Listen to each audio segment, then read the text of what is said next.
ओम सिद्धाय नमः। माता लक्ष्मी और पिता विष्णु को भगवान शिव की भक्ति और कठोर तपस्या से एक दिव्य पुत्र की प्राप्ति हुई, जो रंग रूप में अन्य बच्चों से अलग दिखता था।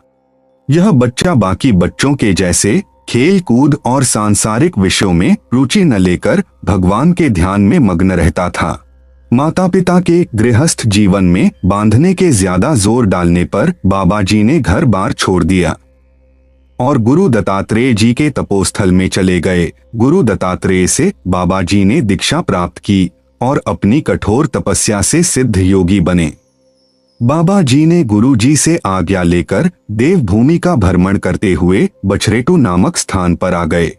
वहां कुछ समय महादेव की साधना में लीन रहे और फिर शाहतलाई आए। शाहतलाई में एक विशाल वट वृक्ष के नीचे साधना करने लगे और साथ साथ माता रत्नों की गायें भी चराने लगे। माई रत्नों बाबा जी के लिए रोटी छाछ लाया करती थी।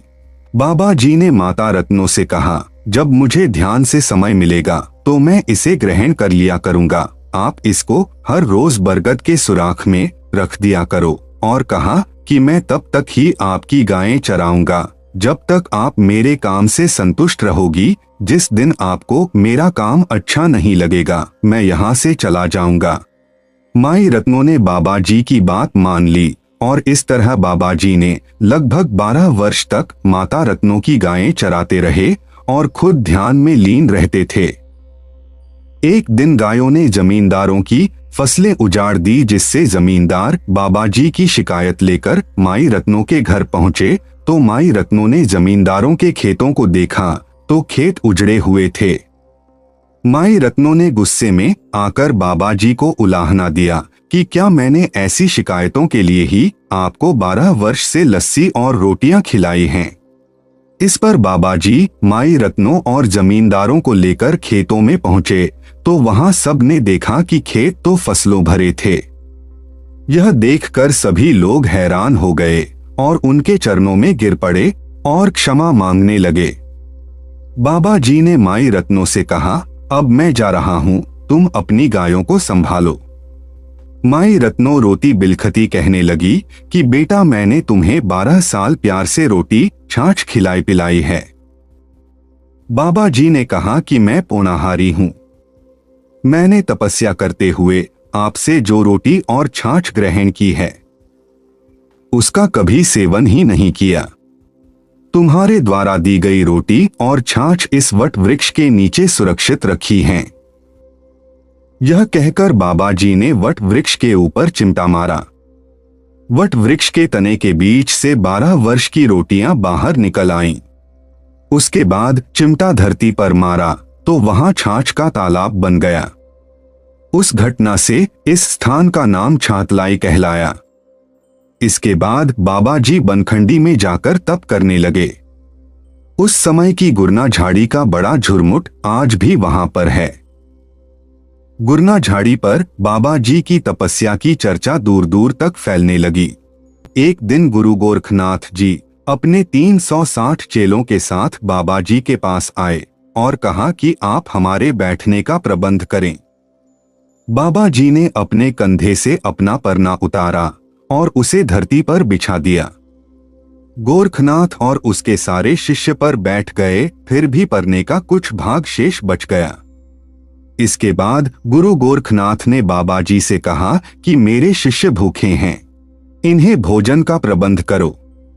बाबा जी ने एक दूध न देने वाली गाय को आवाज देकर बुलाया और उसकी पीठ पर हाथ रखा। गाय के थनों से दूध बहने लगा। शिष्यों ने चिपी को उठाकर पेट भरकर दूध पिया, लेकिन दूध उतना ही रहा। गुरु गोरखनाथ असफल होने पर अपनी हठधर्मिता पर उतर आए और उन्होंने अपने शिष्यों को आदेश दिया कि बाबा जी को घेरकर उनके कानों में मुंदरा पहनाकर अपना शिष्य बना लो। इस घटना पर बाबा जी मोर पर सवार होकर किलकारी मारते हुए वहां से उड़ गए। यहाँ से जाने के बाद बाबा जी धौलागिरी पर्वत पर चले गए। इसी पहाड़ी के बीच एक गुफा थी। उस गुफा के भीतर एक राक्षस बैठा था। बाबा जी ने राक्षस को अपना परिचय दिया और अपनी कला से उसे मोहित कर लिया और फिर उसे कहा कि गुफा तपस्वी सिद्धों के लिए उपयुक्त होती है।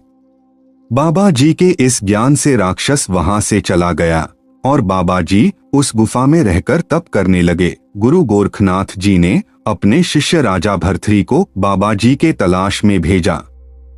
राजा भरथरी जी भी बाबा जी को ढूंढते हुए उसी स्थान पहुंच गए जहां बाबा जी अपने तप में बैठे हुए थे। उन्होंने देखा कि बाबा जी गुफा के अंदर ध्यान में लीन है। उन्होंने वापस जाने की बजाय वहीं बाबा जी के साथ तप करना उचित समझा और वही ध्यान में लीन हो गए। एक दिन एक आदमी गायें चराते चराते गुफा के नजदीक पहुंच गया।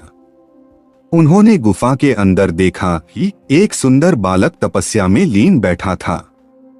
फिर वह हर रोज आकर वहां एक दीपक जलाने लगा। धीरे धीरे आसपास के गांवों के लोग भी उस स्थान पर आने लगे। बाबा जी ने उस व्यक्ति से कहा कि मैं अब इस गुफा में ही समा जाऊंगा। तुम सब लोग मेरे धूने की परंपरा को चलाए रखना। और बाबा जी उस गुफा में ही अदृश्य हो गए। बाबा बालक नाथ की कहानी का मुख्य संदेश है कि कठिन तपस्या, भक्ति और ईश्वर के प्रति समर्पण से मनुष्य जीवन में अद्वितीय सिद्धियां प्राप्त कर सकता है। ओम सिद्धाय नमः।